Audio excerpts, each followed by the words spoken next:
Halo, apa kabar? Saatnya Anda menyimak berita Semarang bersama saya Agisa Febila. Sejumlah berita menarik akan kami sajikan untuk Anda berikut 3 berita utama hari ini. Seorang ibu di Pati yang terekam mengendarai sepeda motor sambil berdiri, rupanya mengidap gangguan jiwa. Pemprov Jawa Tengah berikan bantuan pasca gempa kepada para korban di Batang, termasuk bantuan perbaikan rumah warga yang rusak akibat gempa.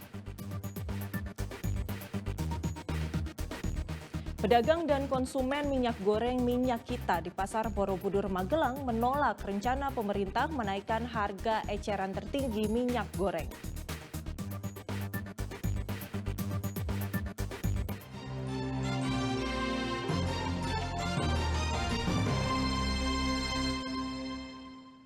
Diduga tak kuat menanjak, sebuah bus pengangkut rombongan wisata ibu-ibu PKK Kecamatan Sidoarjo, Sragen terguling di jalur wisata menuju jembatan Kaca Kemuning Karanganyar. Bus yang terguling sempat menutup badan jalan.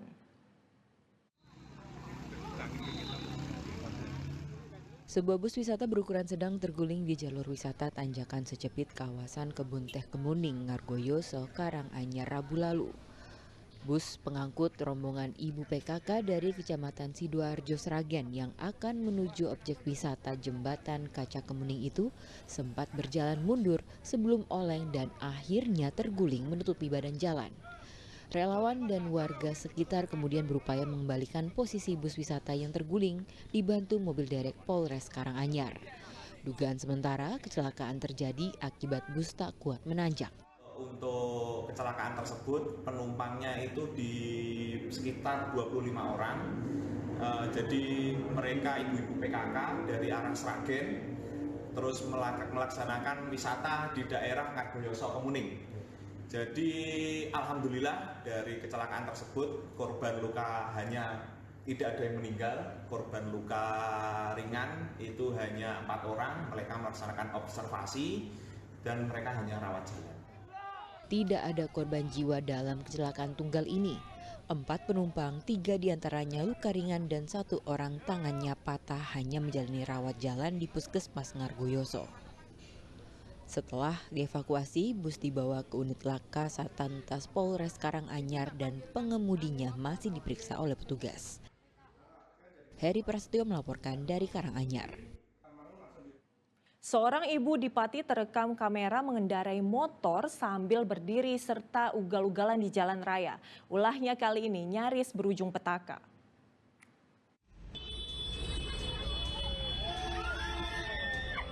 Rekaman video ini menunjukkan seorang ibu di Pati yang mengendarai sepeda motor sambil berdiri dan melaju cukup kencang dekat sebuah persimpangan hingga nyaris ditabrak truk. Ulah sang ibu yang ugal-ugalan di jalan sempat membuat warga sekitar berteriak histeris. Belakangan diketahui, ulah ugal-ugalan sang ibu yang membawa sepeda motor terjadi di alun-alun Juwana Pati hari Minggu tanggal 7 Juli lalu. Ibu itu ternyata Tinuk, warga Kecamatan Juwana yang menurut polisi adalah orang dengan gangguan jiwa ODGJ kambuhan.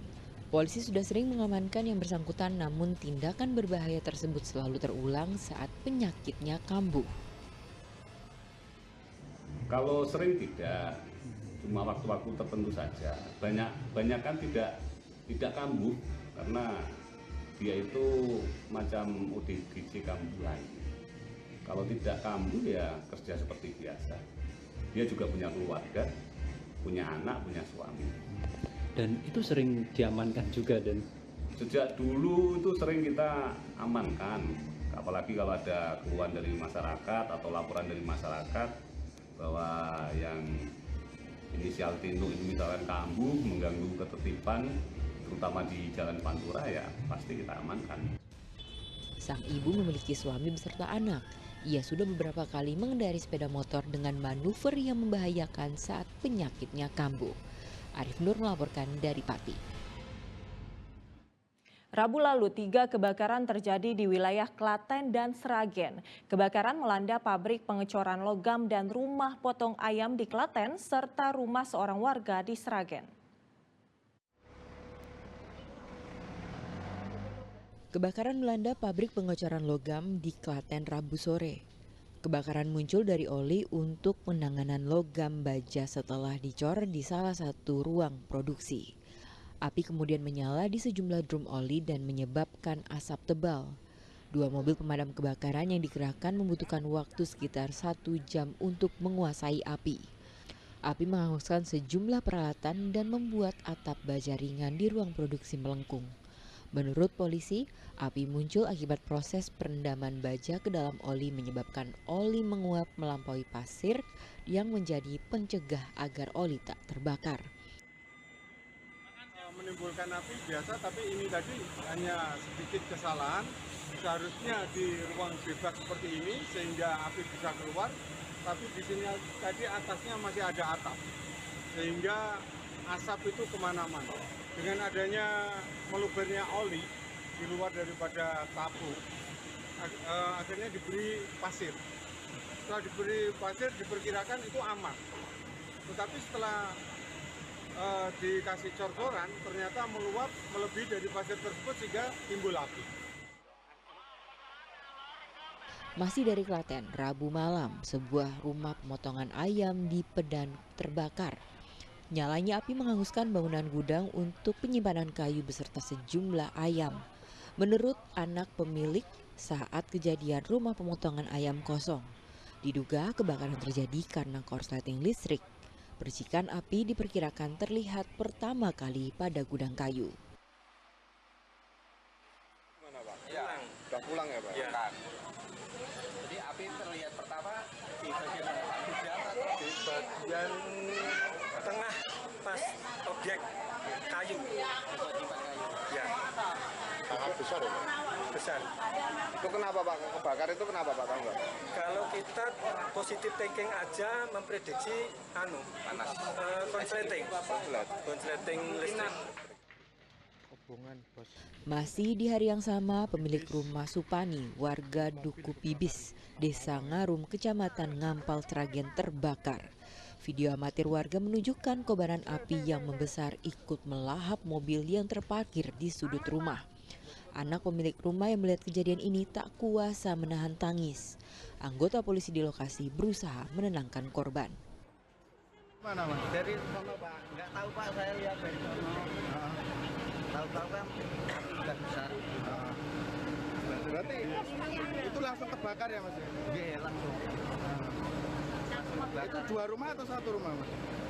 Ini satu rumah itu dong ya. Dibantu relawan, petugas pemadam kebakaran berusaha mencegah api agar tidak menjalar ke rumah lainnya. Banyaknya warga yang menonton dan sempitnya akses jalan menuju lokasi sempat menghambat upaya pemadaman. Tak ada korban jiwa dalam kejadian ini, namun kerugian material ditaksir mencapai ratusan juta rupiah. Krisna Agung, Heri Prasetyo melaporkan dari Klaten dan Sragen. Pejabat Gubernur Jawa Tengah meninjau lokasi gempa bumi di Batang Rabu lalu. Pemprov Jawa Tengah menyalurkan bantuan kepada warga yang menjadi korban gempa.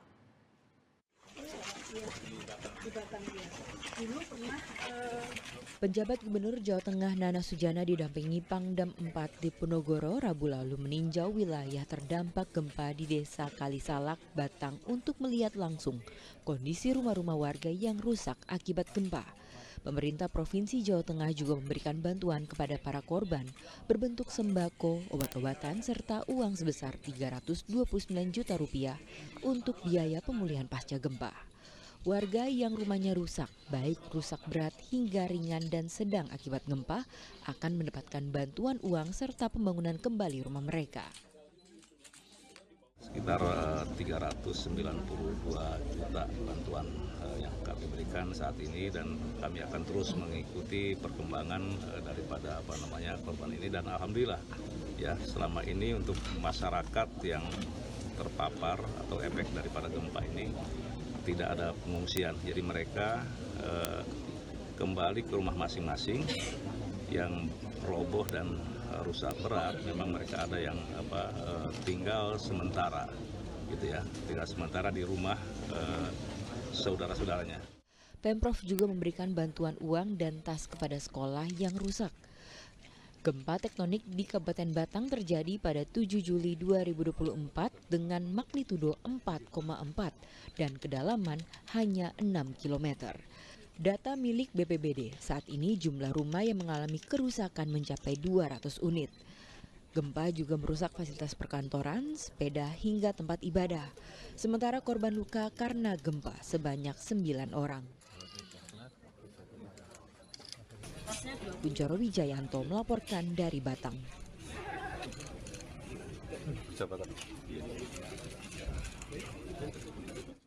Gunung Merapi Kamis dini hari kembali menyemburkan lava pijar.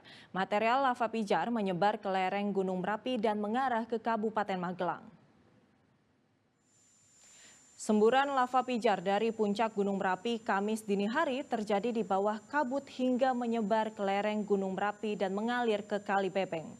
Aliran lava pijar tersebut diperkirakan memiliki jarak luncur kurang lebih 1.400 meter mengarah ke barat daya atau ke Kabupaten Magelang.